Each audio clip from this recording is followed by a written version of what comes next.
gospel.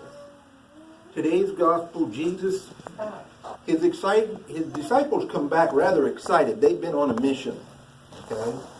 And they're telling him about the things that they did and the things that they said.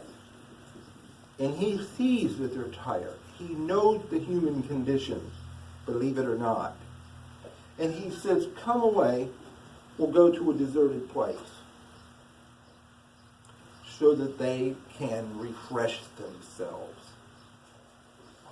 You know, there was a time when malls and barbershops and all those places weren't open on Sunday.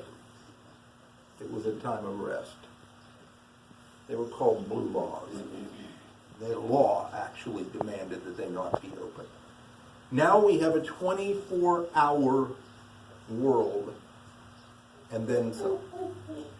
There's a priest who was telling the story about how he grew up, and as he was growing up, they used to do everything by hand. They used to actually beat the laundry on the rock and the whole 9 yards. He said, now we have automatic washing machines. We don't have to cook rice the hard way. We put it in a rice cooker. We have microwaves, yet we have no time. We are all connected. Everybody in this room carries cell phones. And we're connected 24 hours a day. We work longer hours.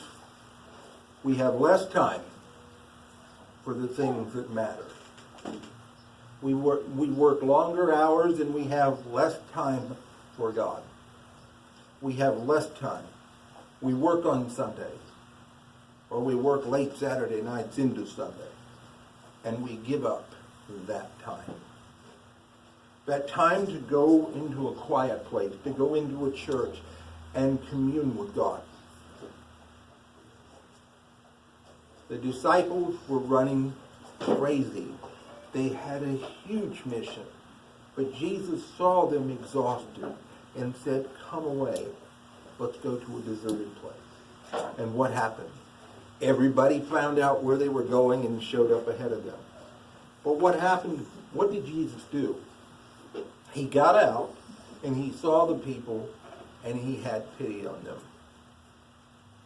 He went ahead and taught them.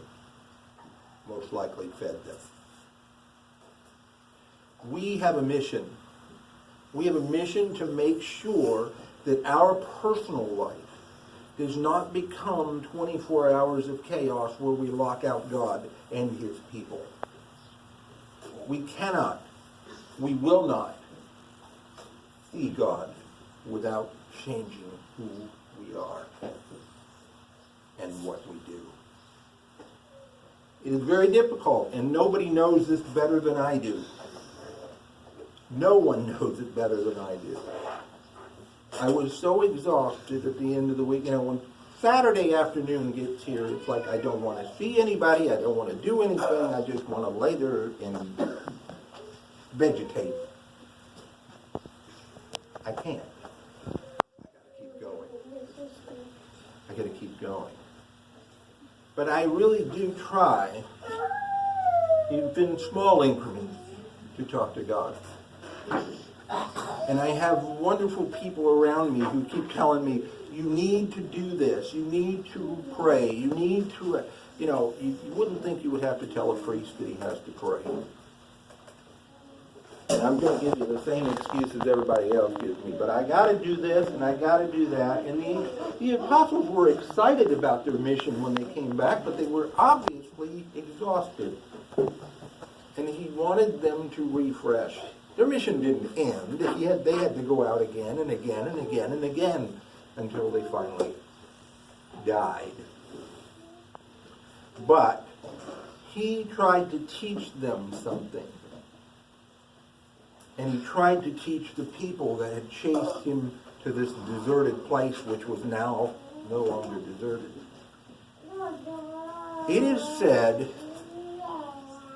that those who serve others maintain sanity.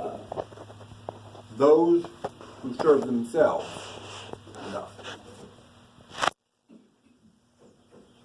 I don't know about you, But when we do service projects, whether it be the food pantry or anything else, as exhausting as those things may be, at the end of the day, we have been fed because we have done what Jesus did.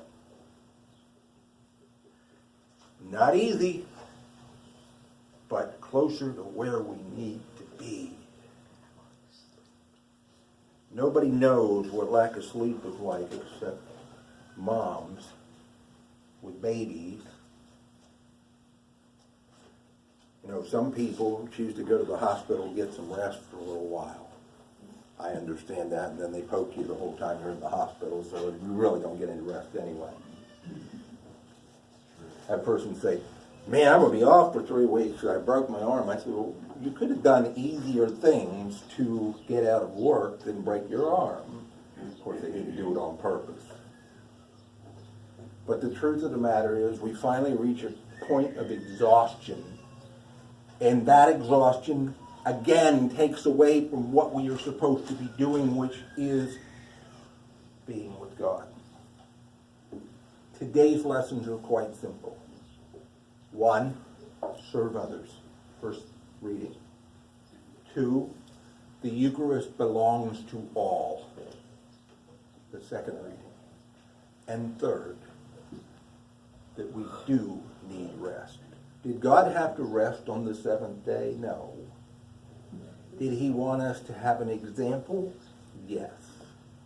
He worked hard 6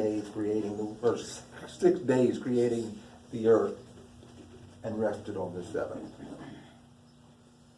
Now, for those of you who think that means you shouldn't come to church on Sunday because you're resting, don't.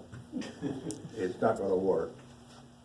Because this is part of our meditation. This is part of what we need to do. I don't make a commitment. I'm going to try again. I've tried it several times. It's like I'm not going to make anybody work on this day by me going to the store or to a restaurant or whatever. If I can do that, then I've done something for someone else. But yes, I love to go to a restaurant after Mass on Sundays. So this is going to be harder on me than it is on them. Now, some people would tell me, well, those people need to make a living. No, they have to make it on Sunday. There's 6 days a week, and I'm sure they can find work. Today, enter into the sacrament we are about to celebrate. Enter into it wholly with your mind, with your heart, and with your spirit. Allow God to touch you through this sacrament. Allow him to lift you up, to raise you up, and lift his name on high by your life. In the name of the Lord Jesus, I bid you peace. Amen.